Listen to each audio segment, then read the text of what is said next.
رب السماوات يوم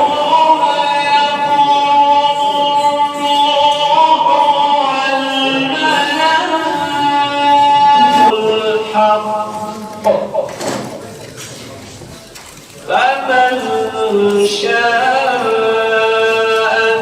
اتخذ إلى ربه مآبا.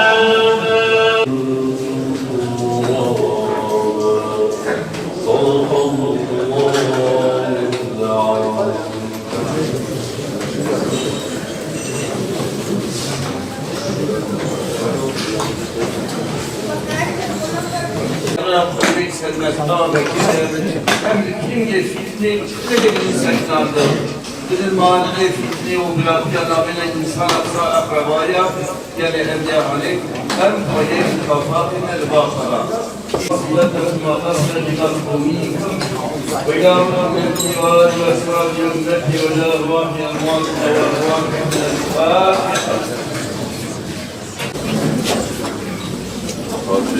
yalmâz.